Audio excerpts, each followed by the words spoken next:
আমি এটা পড়তে পারি না। চুপচাপ বসে থাকলাম, 1 মিনিট নীরবতা পালন করলাম, আমার পেছনের জিন্দেগীর ইতিহাসটা একটু টেনে ধরলাম। অমুক জায়গায় অমুক অন্যায় করেছি, অমুক জায়গায় অমুক অপরাধটা করেছি, অমুক জায়গায় মিথ্যা বলেছি, অমুক জায়গায় হারাম করেছি। এটা চিন্তা করে আমার চোখ দিয়ে 2 ফোঁটা পানি পড়লো। আল্লাহ বলেন, বান্দা, এটা তোমার তাওবা নাসুহা, এটা হচ্ছে তোমার পরিশুদ্ধ তাওবা। আমি এই তাওবাটা তোমার কাছে চাই।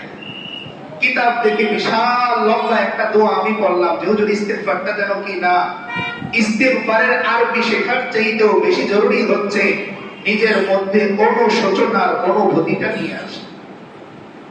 দেখেন, একটা ছোট বাচ্চা, ও ক্ষমার ভাষা বোঝেন, কথাগুলো খুব মনোযোগ দিয়ে শুনবেন। একটা ছোট বাচ্চা, আপনার 3 বছরের বাচ্চা, ও সরির মানে বোঝে, ও ক্ষমা চাইয়ের মানে বোঝে। কিন্তু ও যখন অপরাধ করে, আপনি যখন ওকে ধমক দেন, দেখবেন ও চুপ করে দাঁড়িয়ে যায়। ধমকের পরিমাণটা একটু বেশি হয়ে গেলে চোখ দিয়ে পানি পড়ে। তখন আপনি তাকে চুমু খেয়ে আবার কোলে ধরে নেন। ও না সরি বললো, না ক্ষমা চাই বললো, না আপনার পায়ে পড়ে ক্ষমা চাইলো। অনেক সময় আমরা মা বাবার এই জায়গাটা ভুল করি। এটা আরেকদিন অবশ্য আলোচনা করার মতো বিষয়, যে বাচ্চাকে জোর করে বলি পায়ে ধরে মাপ চাও, কানে ধরো, এটা উচিত না। ওর ভিতরে যে অনুশোচনা আসতেছে, এটাই তো আমার আপনার চাইতে অনেক। আমি আর আপনি দিব্যি হারাম কাজ করতেছি, দিব্যি অন্যায় করতেছি, অনুশোচনাই আসে না। আর ও একটা বাচ্চা মানুষ, সামান্য একটু পানি ফেলে দিয়েছে বিছানায়, আপনি যখন ধমক দিচ্ছেন ও চুপ করে যাচ্ছে, অনুশোচনায় ভুগতেছে, ওর চেহারা মলিন হচ্ছে, এটা অনেক।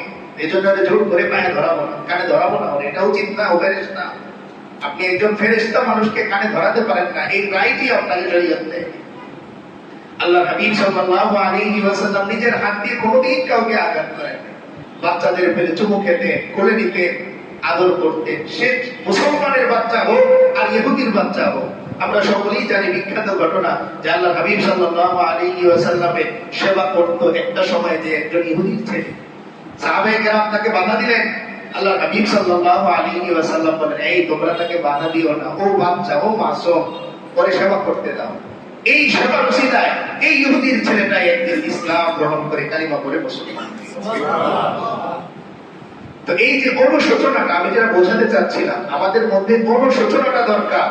আস্তাগফিরুল্লাহ রাব্বি মিন কুল্লি যামবি ওয়া আতুবু ইলাইহি, এটা পড়বো, এটা পড়া উত্তম, কিন্তু এর চাইতেও বেশি প্রয়োজনীয় হচ্ছে আমার আপনার দিলের মধ্যে গুনাহের সেই অনুশোচনা আসা, লজ্জার সেই অনুশোচনাটা আসা, সামনের জীবনে আর করব না, এই প্রতিশ্রুতি ধীরে ধীরে আল্লাহর সাথে হবে। যেমন উদাহরণস্বরূপ ইমাম গাজ্জালী রাহমাতুল্লাহি আলাইহি উদাহরণ দিতে গিয়ে লিখেছেন যে এক ছেলে, বড় লোকের ছেলে, তার মনের মধ্যে খুব ইচ্ছা নিজে নিজে সে এস্টাবলিশ হবে। আছেন এরকম অনেক ছেলে যে বাবারটা দিয়ে আমি কিছু করব না, আমি নিজে একটা কিছু করব। তো সে প্রবাসে চলে যাবে চিন্তা করেছে, বাহিরে কোথাও চলে যাবে যেখানে সে ভালো টাকা ইনকাম করতে পারে। তো ভালোভাবে বৈধভাবে যাওয়ার তার প্রসেসিং হয় নাই, সে অবৈধভাবেই চলে গেছে। খুব খেয়াল করে শুনবো আমরা উদাহরণটা। তাওবা কিভাবে, তাওবা আসলে কি, এটা বোঝা যাবে এই উদাহরণ থেকে। তো সে অবৈধভাবে চলে যাওয়ার পর মোটা অঙ্কের টাকা সে কামিয়েছে। এবার যার কাছে টাকা আছে তার কাছে দামি জামা থাকতে তো আর অসুবিধা নেই, দামি জামা আছে, দামি পোশাক, দামি গাড়ি, সবকিছু আছে, বাহন আছে তার। এবার ঘটনাক্রমে ওই দেশের যে নিরাপত্তা কর্মী, এই নিরাপত্তা কর্মীর কাছে সে আটক হয়েছে লম্বা সময় পরে। এমন একটা সময়ে যে যখন তার কাছে দুনিয়ার সুখের জন্য যা কিছু দরকার সবকিছু তার কাছে উপস্থিত, এমন একটা সময়ে যে সে কার কাছে ধরা গিয়েছে, নিরাপত্তা কর্মীর কাছে।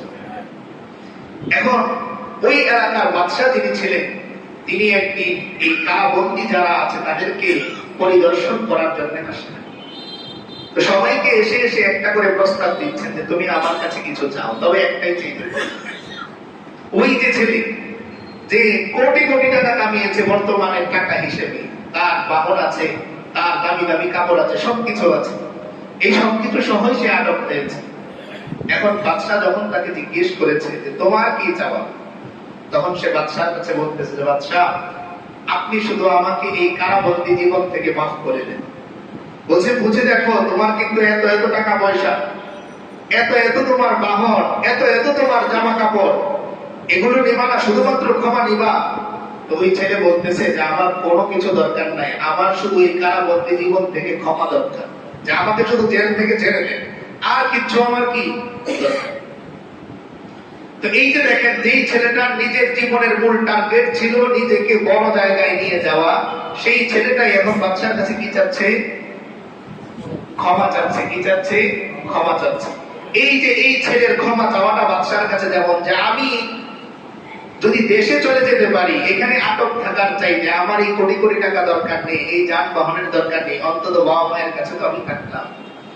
তো তার ক্ষমা চাওয়াটা যে এরকম, আমার আপনার ক্ষমা চাওয়াটা ঠিক এইরকম হইতে হবে যে আল্লাহ, আমি আর কিচ্ছু চাই না, শুধুমাত্র আপনার কাছে কি চাই? ক্ষমা চাই। শুধুমাত্র আপনার কাছে কি চাই? ক্ষমা চাই। এইভাবে আল্লাহর কাছে তওবা করতে হবে। এখন আমাদের অবস্থাটা যেটা হয়, যে আমরা যখন হাত তুলি, প্রথমে আমাদের নিজস্ব যে প্রয়োজনগুলো আছে, এই প্রয়োজনগুলোই আগে আমাদের মনে আসে। ছেলের পরীক্ষা চলতেছে, তো প্রথমেই আসে পরীক্ষাটা যেন ভালো হয়। শেষে যে কিছু তো বলতে হবে, হুজুরের দোয়া যেহেতু শেষ হচ্ছে না, তখন মনে মনে বলি আল্লাহ আমাকে মাফ করে দিন। তো এই জন্যে আমার একটা মোনাজাত, সবটুকু, একটা মোনাজাতে সবটুকু হোক যে আল্লাহ আমাকে আপনি কি করে দেন? মাফ করে দেন। সহজে যদি বলা যায় যে আল্লাহর কাছে সবচেয়ে প্রিয় বাক্য কোনটা, তাহলে সবচেয়ে আল্লাহর কাছে প্রিয় বাক্য হচ্ছে এটা, বান্দা যখন বলে আল্লাহ আমি তো অপরাধ করেছি, আমি তো গুনাহ করেছি, আমি অন্যায় করেছি, আমি আপনার কাছে ক্ষমা চাই। এর চাইতে প্রিয় শব্দ পৃথিবীর আর কোন শব্দ হতে পারে। এজন্য আগের ঘটনাও আমরা জানি, ঘটনা বলবো না, শুধু ইশারা দিব যে ওই যে ব্যক্তি উট হারিয়ে উট পাওয়ার পর আনন্দে বলেছিল যে আপনি আমার গোলাম আর আমি আপনার রব। আল্লাহ হাবিব সাল্লাল্লাহু আলাইহি ওয়াসাল্লাম বলতেছেন যে এই লোকের চাইতে আল্লাহ আরো কোটি কোটি গুণ বেশি খুশি হন যখন কোন বান্দা আল্লাহর কাছে তওবা করে, অর্থাৎ আল্লাহর কাছে সারেন্ডার করে। হাদিসে কুদসির মধ্যে আল্লাহ বলেন, লাউলাম তুযনিবু, ও আমার বান্দারা, যদি তোমরা গুনাহ না করতে তাহলে অবশ্যই আমি তোমাদের ধ্বংস করে দিতাম। এমন একটা জাতি নিয়ে আসতাম যারা গুনাহ করত আর দিন শেষে এসে আমার কাছে তারা সারেন্ডার করত। বাদশাহী কোথায়? বাদশাহী এখানেই যে প্রজা এসে তার কাছে সারেন্ডার করবে, তার বরত্বকে মেনে নিবে, তার ক্ষমতাকে মেনে নিবে, এখানেই আল্লাহ বলেন বান্দা আমার নাম রাখলাম গফফার, আমার নাম রাখলাম রহমান, আমার নাম রাখলাম রহিম, আর তুমি আমার কাছে কোনোদিন সারেন্ডারই করলে না, তুমি আমার কাছে কোনোদিন মন ভরে ক্ষমাই চাইলে না। সেই ক্ষমা চাওয়ার জন্য লাইলাতুল বারাতকে নির্দিষ্ট করলে, ক্ষমা চাওয়ার জন্য কেবল রমজানকে ধরে রাখলে, অথচ পুরো বছরই তো আমার নাম গফফার। আমি প্রতিটা মুহূর্তে গফফার, আমি প্রতিটা মিনিটে গফফার, আমি প্রতিটা সেকেন্ডে গফফার। তোমার ঠোঁটের দিকে আমি তাকিয়ে থাকি, কখন তুমি বলো আল্লাহ আমি অপরাধ করেছি, আমাকে আপনি মাফ করে দিন। কিন্তু আমি আর আপনি দিন ঠিক করে রাখি, ক্ষমা চাইব কোন দিন? লাইলাতুল বারাতে গোসল টোসল করে ওই দিন এসে ক্ষমা চাইব। আল্লাহ বলেন বান্দা তোমার জন্য প্রতিদিন লাইলাতুল বারাত, তোমার জন্য প্রতিদিন শুক্রবার, তোমার জন্য প্রতিদিন রমজান, কারণ রমজান তো আমার দেয়া মাস, আর আমি আল্লাহ সর্বদা তোমার সঙ্গে আছি। আল্লাহ বলেন বান্দা তোমার শাহরগের চাইতেও আমি আল্লাহ আরো অনেক বেশি কাছে। আল্লাহ বলেন বান্দা তুমি তোমার নিজের যত কাছে, এর চাইতে আমি আল্লাহ আর অনেক কাছে, কিন্তু তুমি আমাকে দেখতে পাও। তুমি যদি আমাকে খেয়াল করে তোমার হাতের দিকে তাকাও তো তুমি আমাকে দেখতে পাবে, তুমি যদি আমাকে খেয়াল করে উপরে তাকাও আমাকে দেখতে পাবে, তুমি যদি আমাকে খেয়াল করে ডানে তাকাও তো আমাকে দেখতে পাবে, তুমি যদি আমাকে খেয়াল করে বামে তাকাও তো আমাকে দেখতে পাবে। যেদিকেই তুমি তাকাও ওহুয়া মাআকুম আইনামা কুনতুম। আল্লাহ বলেন বান্দা সমুদ্রে তুমি জাহাজের মধ্যে ধরো, প্রত্যেকটা দিকেই আমি আল্লাহ আছি, তুমি একটু খেয়াল করে দেখো আমি আল্লাহ আছি। যদি আমি না থাকতাম তাহলে যে লোহা পানিতে ডুবে যায়, সেই লোহার জাহাজ পানির উপর কিভাবে ভেসে বেড়ায় বলো বান্দা? এই জন্য এক নাম্বার কাজ হচ্ছে খাঁটি দিলে তওবা করা। তওবার দরজা একদিন আমার আপনার বন্ধ হয়ে যাবে, চাইলেও আর তওবা করতে পারবো। এই জন্যই লাইলাতুল বারাত যখন আলোচনা করছিলাম তখন এই বিষয়টা এসেছিল যে করোনার সময় মসজিদের গেট তালাবদ্ধ, ভেতরে 4-5 জন নামাজ পড়া যাবে, আইন হয়ে গেল। বাহিরে মুসল্লিদের ভিড় পড়তো, চোখে পানিও এসেছে অনেকে। একটু তালাটা খুলে দেন, ভেতরে গিয়ে একটু নামাজ পড়ি। এত তাড়াতাড়ি আমরা কিভাবে ভুলে গেলাম আল্লাহর সেই মেহেরবানির কথা, যে আল্লাহ এই করোনার মতো এত ভয়ঙ্কর জিনিস থেকে আমি আপনি চলে যেতে পারতাম। তাকিয়ে দেখেন তো আপনার আশপাশের প্ল্যানেট থেকে অনেকে চলে গেছে কিনা। আমি আপনি যে রয়ে গেলাম, আরো 4টা বছর পেয়ে গেলাম, 5টা বছর পেয়ে গেলাম, আরো রমজান পেয়ে গেলাম, আরো লাইলাতুল বারাত পেয়ে গেলাম। সে চলে গেল, আমি থাকলাম, আমি কি করে গেল। একজন 20 বছর হায়াত পেয়ে তার আমল নামার ঝুড়িটা ভরে গেল, আর আমি আপনি 70 বছর হায়াত পেয়েও আমলের ঝুড়িটা শূন্যই রয়ে গেল। এর চাইতে আফসোসের আর কিছু হতে পারে না। এই জন্য মির্জা গালিব একটা কবিতা বলতেন, আগেও বলেছি আমরা, যে যাওয়ার সময় যেহেতু একটা কাফনের টুকরাই নিয়ে যাবে, তাহলে এত লম্বা সফর কেন করলে গালিব? একটা কাফনের টুকরাই যেহেতু নিয়ে যাবে, আর কিছু নিতে পারবে না, তো এত লম্বা সফর তোমার দরকার ছিল না। এত আলিশান বাড়ি করার দরকার তোমার ছিল না। এত বড় বড় গাড়ি কেনার দরকার তোমার ছিল না। এত বড় বড় প্লট কেনার দরকার তোমার ছিল না। দরকার ছিল আল্লাহকে রাজি খুশি করে যাওয়া। এই জন্য মির্জা গালিবের আরো বিখ্যাত একটা শের আছে, যদিও সেই শেরটা আকীদার সাথে কিছুটা সাংঘর্ষিক উলামায়ে কেরামের দাবি অনুযায়ী, কিন্তু আমাদের বোঝার জন্য যথেষ্ট। তিনি মসজিদে শরাবের বোতল নিয়ে এসেছেন মসজিদ, তো ওনাকে কয়েকজন নিষেধ করতেছেন, মির্জা গালিব মসজিদে শরাব পান করা যাবে না। তিনি বললেন, কোথায় পান করব? তারা উত্তর দিল, বাহিরে পান করো। কেন? সবাই বলতেছে মসজিদ আল্লাহর ঘর, আল্লাহর ঘরে পান করা যাবে না, কোথায় পান করতে হবে? বাহিরে। তখন মির্জা গালিব বললেন যে মসজিদ যেরকম আল্লাহর ঘর, আল্লাহ মসজিদে আছেন, পৃথিবীর প্রত্যেকটা জায়গায় তো আল্লাহ আছেন, তাহলে এমন একটা জায়গার কথা আমাকে বলে দাও যেখানে আমার আল্লাহ নাই, সেখানে যে আমি মরতে। তো উপস্থিত জনতা চুপ হয়ে গেছেন। এমন কোন জায়গা তো নাই যেখানে আমার আল্লাহ নাই।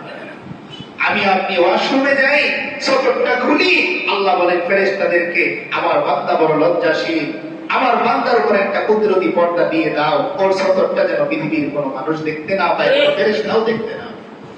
এমনকি কিরামান কাতিবিন যারা আমাদের সাথে থাকেন, আল্লাহ তাআলা তাদেরকেও আমাদের সতরটা দেখতে দেন না।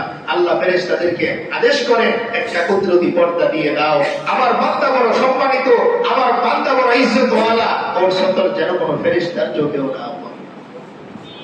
যেই আমি আর আপনি নামাজ না পড়ে সকালের খাবারের টেবিলে বসি, খাবার আল্লাহর কাছে বলে, আল্লাহ এরকম একটা বেনামাজির পেটের মধ্যে আমাকে আপনি দিয়েন না।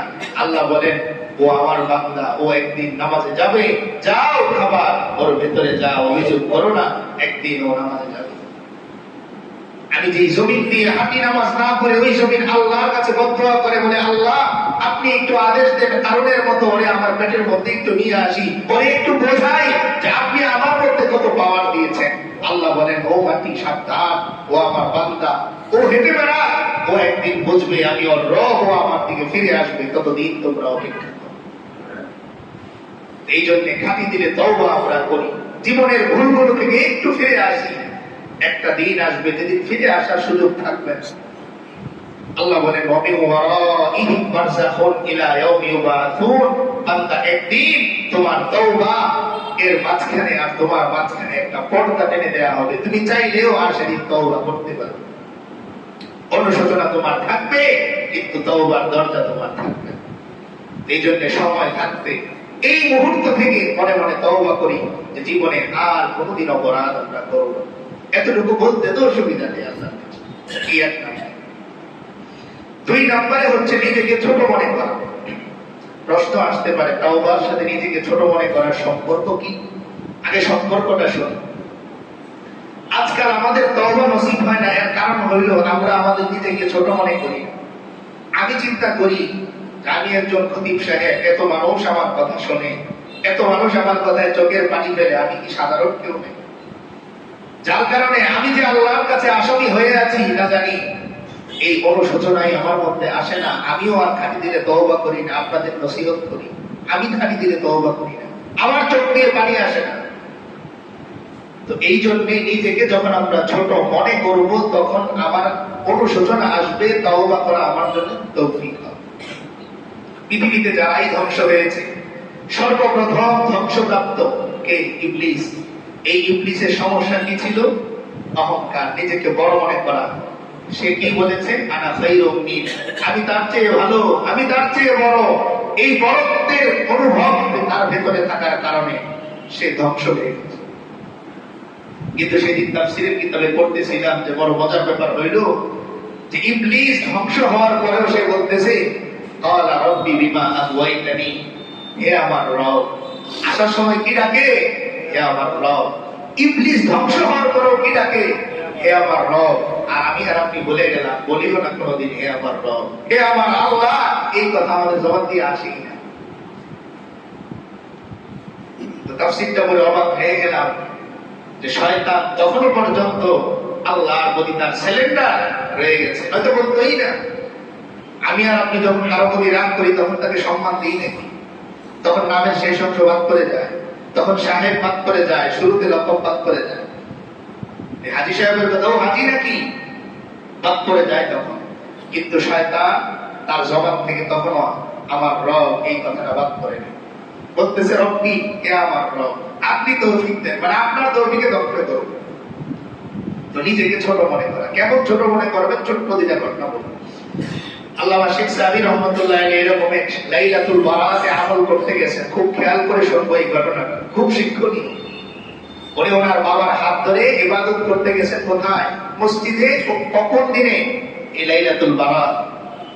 রাত্র যখন গভীর হয়ে গেল, আশপাশের সব মানুষ মোটামুটি খালি হয়ে গেল। শুধুমাত্র খাদেম সাহেব তালা দেওয়ার জন্য মসজিদ লাগিয়ে দিকে অপেক্ষায় আছে। প্রায় শেষ রাত হয়ে গেছে। তো শেখ সাদি রহমতুল্লাহ আলাইহি তার বাবার কানে কানে বলতেছেন, বাবা, এই মুহূর্তে আমি আর আপনি ছাড়া মসজিদে আর কেউ ইবাদত করতেছে। বাবার কানে কানে বলতেছেন যে এই মুহূর্তে আমি আর আপনি ছাড়া মসজিদে আর কেউ কি করতেছেন? ইবাদত। তার বাবা সঙ্গে সঙ্গে হাত ধরলেন, বাসায় নিয়ে চলে গেলেন, ইবাদত বন্ধ করে দিলেন। পরের দিন সকালবেলা শেখ সাদি রহমতুল্লাহ আলাইহি, যারা বড় হয় তারা ছোটবেলা থেকেই বাবাকে অবাক হয়ে প্রশ্ন করলেন, বাবা, আপনি এত মনোযোগ দিয়ে ইবাদত করতেছিলেন, আমি যখন আপনাকে শুধু এই কথাটা বললাম যে মসজিদে আমি আর আপনি ছাড়া আর কেউ নেই, তখন ইবাদত ছেড়ে দিলেন কেন? তো শেখ সাদি রহমতুল্লাহ আলাইহির বাবা তো ওই রকম বাবাই। তিনি বলতেছেন তোমাকে শিক্ষা দেওয়ার জন্য যে তোমার দিলের ভিতরে এটা কেন আসলো যে ইবাদত করতেছে কেবল আমি আর আপনি, ওই মুহূর্তে পৃথিবীর লক্ষ কোটি মানুষ আল্লাহর ইবাদত করতেছে। তো তোমার মনের ভিতরে যেন এই অহংকার না আসে যে এখন শুধু আমি আর বাবাই ইবাদত করতেছি। এই অহংকারটা শেষ করার জন্য, এই অনুভবটা নষ্ট করার জন্য আমরা ইবাদত ছেড়ে দিয়ে চলে আসছি। বলেন না আল্লাহু আকবার। ওই বাবা, ওই বাবা। আমরা বলে তো বলতাম যে মাশাআল্লাহ, তাহলে চলো আর ইবাদত করি না। এখন আমরা দুই জন ছেলেকে শিক্ষা দিলেন যে না, ইবাদত তুমি আর আমি করি না, আর একা ইবাদত করার মধ্যেই শ্রেষ্ঠত্বটা। আমার ইবাদত কবুল হচ্ছে কিনা আমি জানিও না।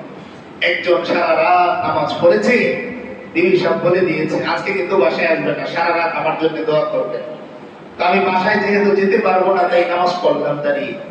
আর আরেকজন গায়ে ঘাটে রিক্সা চালায়, ক্লান্ত শরীর, সে 4 রাকাত নামাজ পড়েছে, সেজদায় পড়ে যায় নামাজ ভিজিয়ে চলে ঘুমাচ্ছে আরামসে। আল্লাহ বলেন ওই বান্দার চাইতেই আমার ঘুমিয়ে থাকা বান্দাটা বেশি উত্তম। ইবাদত যদি খাঁটি হয়, ইয়াকফিকাল আমালুল কালিল, এক সিজদা তোমার জিন্দেগীর জন্য যথেষ্ট। আল্লাহ বলেন একটা সিজদা তোমার জিন্দেগীর জন্য যথেষ্ট। তাই সারা রাত ধরে ইবাদত নয়, বরং দিন দিয়ে ইবাদত করো। সেটা সারা রাত হোক আর 1 মিনিট হোক, জানো না কোন মিনিটটা তোমার জীবনের শেষ মিনিট। এই সিজদাটা দেওয়ার সময় চিন্তা করো, আল্লাহ এই যে মাথাটা আমি আপনার কদমের মধ্যে দিলাম, উঠাতে পারবো কিনা তা তো আর জানি না, এই সিজদাটাই আপনি কবুল করে নিন। এমন একটা দিন কি আমার আপনার আসবে না যে মোনাজাতটা আমার আপনার শেষ মোনাজাত হবে? আসবে না এরকম একটা দিন? আসবে সবার, আমারও আসবে। আপনারা আফসোস করে বলবেন আরে গত সপ্তাহেই তো খতিব সাহেবের সাথে হাত তুলে মোনাজাত করলাম। এমন একটা দিন আমারও আসবে, আপনারও আসবে। হযরত ওমরের ব্যাপারে আমরা আগেও বলেছি যে মসজিদে এলান হলেই তিনি কান্না করতেন, বলতেন এমন একটা দিন তো আমারও আসবে, আমার নামটাও এভাবে ঘোষণা করা। তো নিজেকে ছোট মনে করা 1 নাম্বার উদাহরণ। 2 নাম্বারে বলখের বাদশা ইব্রাহিম বিন আদহাম রাহমাতুল্লাহি আলাইহি, পুরনো নাম আমরা বহুবার শুনেছি। তিনি একবার হজ করতে যেয়ে চুল কাটাতে গেলেন নাবিদের কাছে। এখন উনি হুজুর মানুষ পরিচয় তো দেন নাই, আল্লাহ আল্লাহ মানুষটা হাতে তসবিহ নিয়ে গেছেন। তো পাশে আরেক বৃত্তশালী ব্যক্তি নাবিদের কানে কানে এসে বলতেছে, হুজুর তোমাকে কত দিবে, এর চিন্তা ডাবল আমি দিব, আমার চুলটা আগে কেটে দাও। তো নাবি এই বলখের বাচ্চা ইব্রাহিম বিন আদহামকে তো আর চেনেন নাই, আর উনি যেহেতু আল্লাহ আল্লাহ মানুষ পরিচয় দেন না, যে বলখের বাচ্চা চুপচাপ ওই যে ভরা কলসি নয় কম চুপচাপ বসে আছে। ওই আল্লাহ আল্লাহকে রেখে আরেক বৃত্তশালীর চুল কেটে দিছে।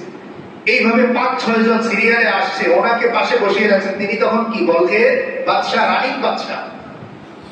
তো পরে যখন ওনার চুল কাটা হলো, এবার যখন পারিশ্রমিক দিবেন, তো তখন ১ দিনার বাড়িয়ে দিলেন ওই নাবিককে।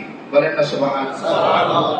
নাবিক জিজ্ঞেস করতেছে, হুজুর রাগ করছেন, আমি আপনাকে বসিয়ে রেখে আরো ৪-৫ জনের চুল কেটে দিলাম, এজন্য রাগ করে ১ দিনের বেশি দিয়েছেন, আমি আপনার কাছে ক্ষমা প্রার্থী। ইব্রাহিম বিন আদহাম রাহমাতুল্লাহ আলাইহি বলতেছেন, বাবা আমি তোমার উপর রাগ করে ১ দিনার বেশি দিই নেই, তুমি আমার এত বড় উপকার করছো, এই উপকারের বিনিময়ে আমি তোমাকে ১ দিনার দিয়েছি। নাবিক বড় অবাক হলো, অবাক হয়ে জিজ্ঞেস করতেছে, কি উপকার করলাম, আপনারা তো সময় নষ্ট করলাম।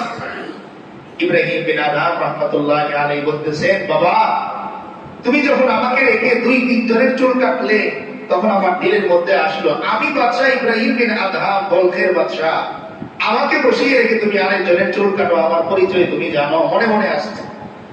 তৎক্ষণাৎ আমার মনের মধ্যে চিন্তা আসলো, যেই লোকগুলোর চুল তুমি কাটতেছো, হাসরের ময়দানে আমার আল্লাহ যদি ওই লোকগুলোকে মাফ করে দেন, আর আমি ইব্রাহিম বিন আদহামকে ধরা খাওয়াই দেন, জাহান্নামী আল্লাহ বানায় দেন, তাহলে আমার চাইতে তো ওরা শ্রেষ্ঠ। তাই শ্রেষ্ঠ মানুষের চুল তো আগেই কাটবে।